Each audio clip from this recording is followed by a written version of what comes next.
Hey cherubs, Lily here, jumping in to do a daily read. It is mega windy outside, a little bit cold, not gonna lie, but I'm nice and toasty in my car. If anything, I'm too warm in here, but I do like being cozy. Anyway, hope you guys are good wherever you are, whatever you're doing. And just a side note, I think I'm going to start reading this book, and I will probably read it and post the chapters, and I'm doing that basically for selfish reasons because I'm trying to motivate myself to get back into reading and actually start and finish some of the books that I've got. So I was thinking I'm going to do that, and because you know Pluto in Aquarius for the next 20 years, I thought where better to start than with Pluto, finding wisdom in darkness, because you know, we're all dealing with this energy for the next 20 years as a collective and individually. So yeah, if you want to listen to that, I will be sharing chapters of that at some point, hopefully starting today, see how I go. But let's just jump in and do a reading. What do I want to start with? Okay, we'll start with this one.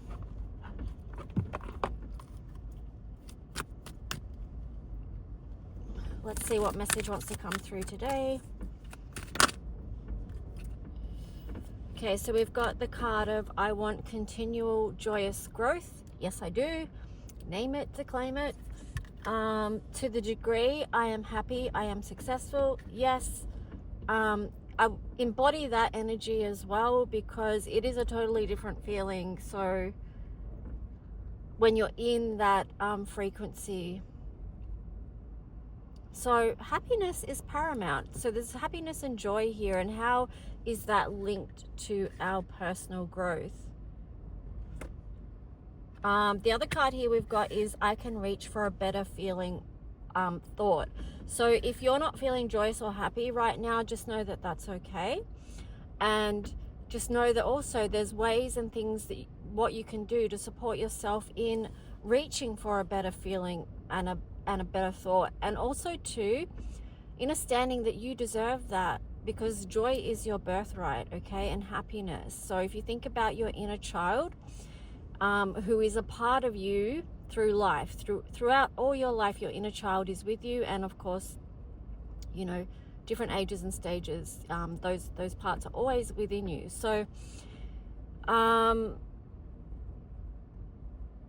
yeah, one thing I've done, I guess, over my journey of healing, which has been extensive, but anyway, one of the things that's helped me is sort of feeling into the thing that, you know, there's been a lot of times as an adult where I've really struggled to be happy or joyous or to get out of dark places. But, you know, something that's helped me is just realizing that my inner child deserves to be happy and to have joy, and doesn't deserve to be in constant pain and sadness and grief. Okay, so that's one thing that helped me.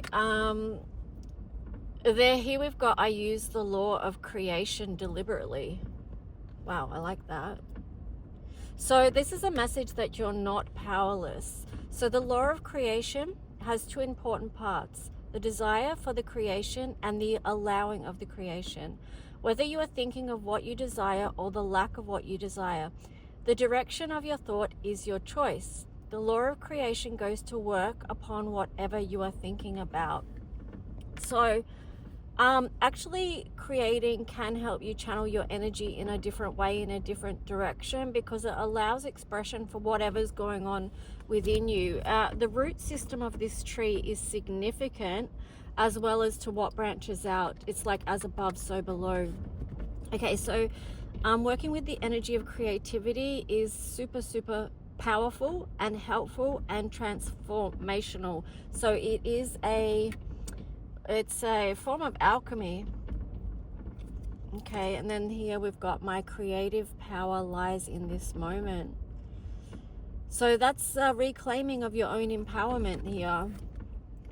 Whether you are thinking about something happening now or something that happened in your past or something you would like to have happen in your future, you are doing the thinking now, and it is present thought vibration that the law of attraction is responding to. Therefore, your power to create is now. And that's why we say, every day we are co-creating. So, yeah. Anyway, some powerful messages to begin this reading off with. If you are feeling in a place of disempowerment, hopefully this Aries energy, you may be feeling a different kind of energy at the moment because of Aries season. So that could be the flame, the fire, to help propel you back into self-empowerment, passion, standing your ground, all that jazz. But let's just see. I'll try and do some tarot. So the tarot deck that I'm using is this one.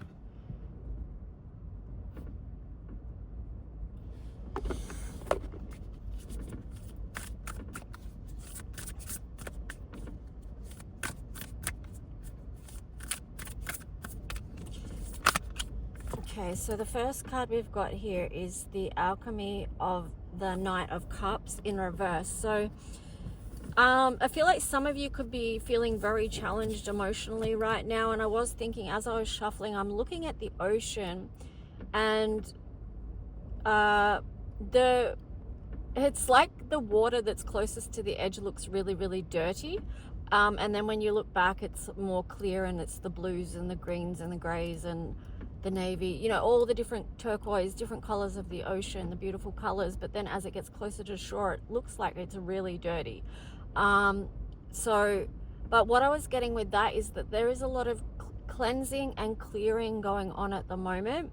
And this is emotionally as well. So if you are in that space where you're feeling not like on top of the world emotionally, just be kind and compassionate to yourself. Here we've got on the bottom, we had the Alchemy of the Four of Cups. So with this one, it's like, as you process through these emotions, these feelings, getting rid of the muck, which may have been laying dormant below, but it's been stirred up because of what's going on, like astrology wise and on the planet and all that sort of stuff. So we're being Pluto and Aquarius prompted and pushed to change. It's taking us out of our comfort zones, and part of that will be feeling feelings that have perhaps been dormant but need to come up, be released and cleared. So as you go through that process, you're going to notice what the opportunity is within that, because sometimes often that process can feel quite crappy among other things, but it's all for the purpose of building a new foundation, that we move through this time of instability and somewhat chaoticness, so that we can get to that new foundation. Here you've got the Queen of Wands in reverse, and then the Alchemy of the Page of Pentacles. So there is an energy, like for some of you, you will be feeling, if you're relating to that energy at all, you could be in that energy of disempowerment. But I would definitely say that there's something good coming. So hold on. Okay, hold on, because just allow yourself some time to process through whatever it is that you're moving through, because you've got you may feel like your spirits have been dampened. You don't know where to take your passion forward, or your light's been dimmed, or whatever it is. You may feel burnt out with that Queen of Wands energy. Perhaps you feel like you've given too much of your own personal energy. So there would need to be a time of restoration there. But with the Page of Pentacles, it's like once you allow that for yourself, there's going to be a new beginning in this earthly realm for you, and it's going to be beautiful because it's a new beautiful door opening up. Alchemy of the Ace of Cups. So that is why all this muck needs to be cleared, all these things that were down at the depths of the ocean, on the ocean floor, and that could be like things that have been in your subconscious that you weren't really consciously aware of, but it's been impacting your life and playing out in your life in ways that no longer that the universe no longer wants you to move forward with, sorry. Wow. It's really powerful. This is a very potent reading, but anyway, you've got the Ten of Swords in reverse there, so we're still in process of learning these lessons, and that is the journey of life. We're not going to stop learning lessons, but Ten of Swords there in reverse. Be kind and compassionate to yourself and to others, because we are going through so much. Understatement, right? Yeah. Then we've got the alchemy of the Ten of Wands, and I feel like also too you've got the alchemy of the Two of Pentacles. When I was saying being compassionate with yourself and with others, I feel like that's sort of part of the challenge right now.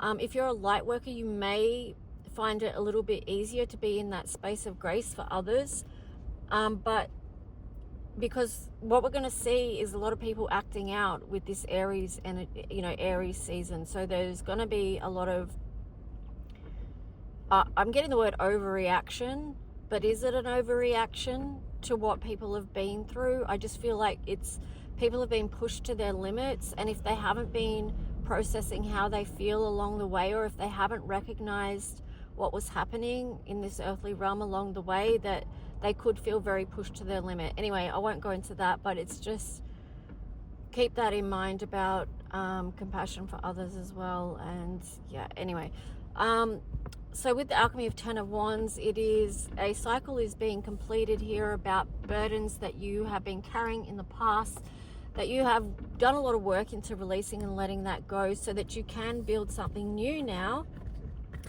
with the Page of Pentacles, okay? Because these times are calling for the new. So what is our offering that we're going to bring forward? What is it that we've got in our hands, our resources, that we can bring to the table and create something new that is fulfilling, with the Ace of Cups there? So this takes a fair bit of balance with the Two of Pentacles there. I'm just getting like the words balance and releasing. So yeah, because there's a lot of shifting ground, and that's difficult to manage. So here you've got the Queen of Pentacles on the side, and then also you've got the alchemy of the Seven of Swords. So I feel like part of the balance is being nurturing with yourself along the way. Like it could be just, bit by bit, gradually,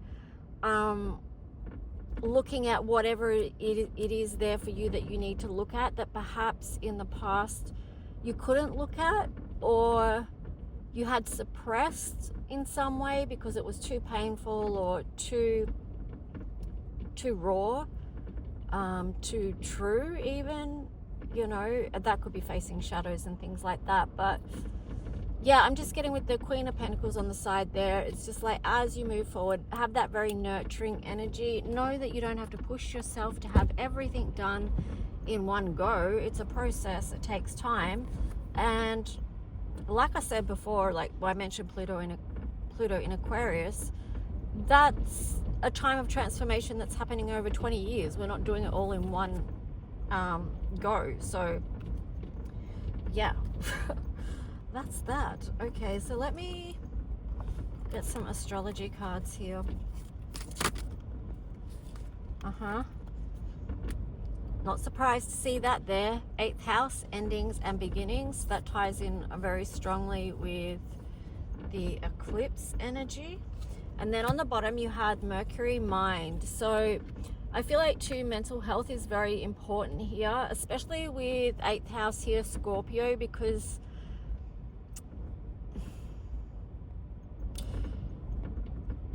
it can feel quite the sting to go to the depths and see what's there and feel what's there and have to process that as well. It can be quite shocking to the system too. And let me just see what's in the middle here. Oh, Mars force. Yeah, Mars force is in reverse. So That's why I say, like, be gentle with the Queen of Pentacles on the side energy there, because it's like we don't, facing things and healing things is not ever about forcing. It's just about going with whatever is coming up at the time, and as you can manage that and face whatever that is coming up at the time, right? Because yeah, we're all works in progress, right? Like someone said on my comments the other day, that we are all works in progress, and that's true. So it's so windy. I opened my door a little bit. Can you hear the wind?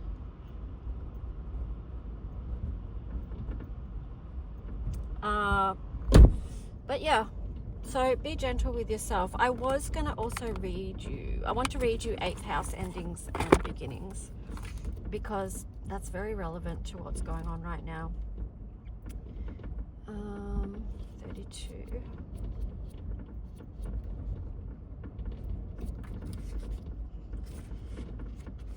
If you would like a personal reading guidance, just reach out. We've got 8th house endings and beginnings. From my rotting body, flowers shall grow, and I am in them, and that is eternity. So this is where it all goes dark and becomes mysterious. In astrology, the 8th house represents the long dark night before the light comes, when a new dawn is on its way, but you need to grapple with the darkness and the unknown a while longer. Traditionally, the 8th house is about sex, death, psychic powers, control, and material things such as money and inheritance, that which belongs to other people. But such things you'll end up owning, or at least partly. It also represents the time of year when Halloween or Samhain takes place, and involves all dark gothic things associated with it. When the 8th house card turns up in a spread, the meaning is clear. You are in a period of great transformation. Your matter in superficialities, your matter in question may seem like a life or death issue. This is not a time of superficialities. You may be evaluating your life's choices, and the need for change is great. Something that has been in your life for a long time crumbles like a tower. It must be built back up, but in a different way. You will not be able to forge ahead without taking care of this matter. A certain change must be completed before you move ahead. This adjustment may feel uncomfortable or will not be an easy one.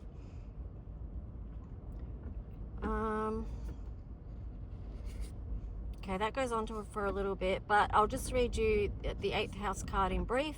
Transformation, the afterlife, the beginning or the end, being born again, witchcraft, candle burning, ritual spells, curses and jinxes, psychic gifts, premonitions, the dark side, power and control, people driven by power, sabotage of issues of trust, who to trust or what to trust, keeping secrets, graves and cemeteries, sewers, nighttime, ancient Egypt, the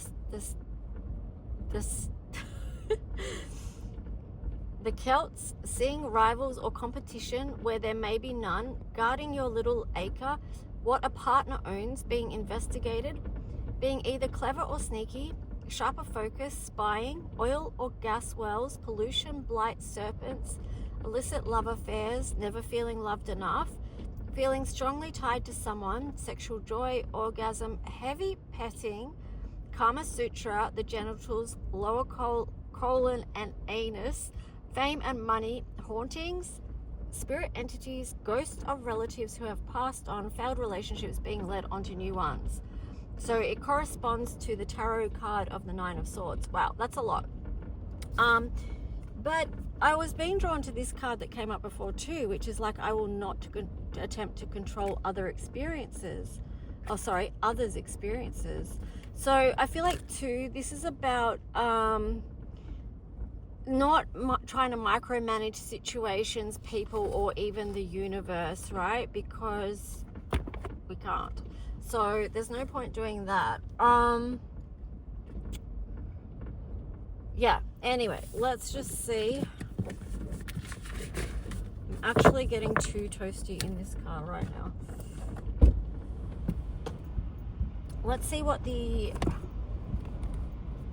let's bring it back up to the light for a minute with some flower therapy, because 8th house can get a bit dark, but it's Scorpio, so yeah, it goes to the depths, but it always comes up back up to the light with wisdom, right, from that experience. So let's see.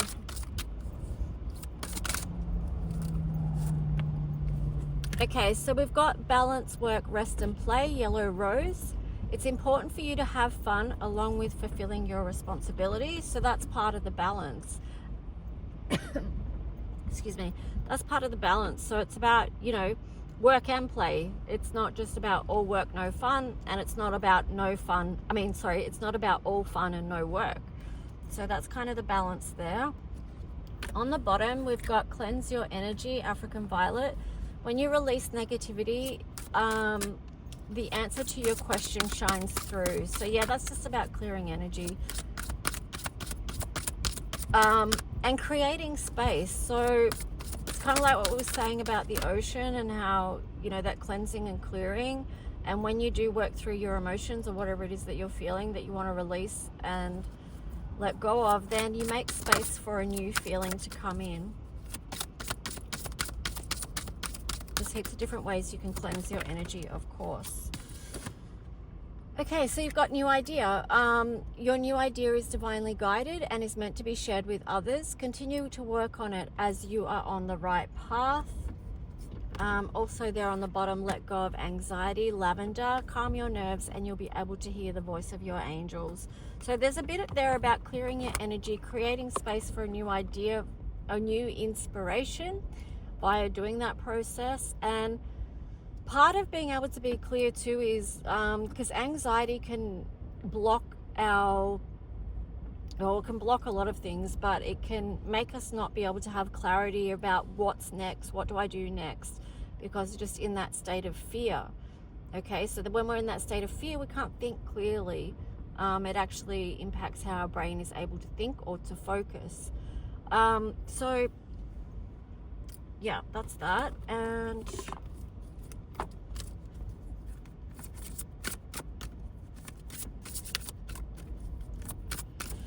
we'll get some Archangel Michael cards.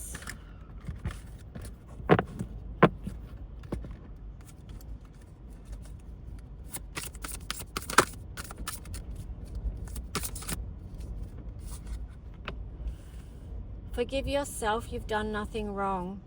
The prayer to this is, I ask that you help me let go of self-blame and forgive myself. Please guide me in releasing any toxic anger or fear towards others. Thank you, Archangel Michael, for allowing me to feel centered and at peace.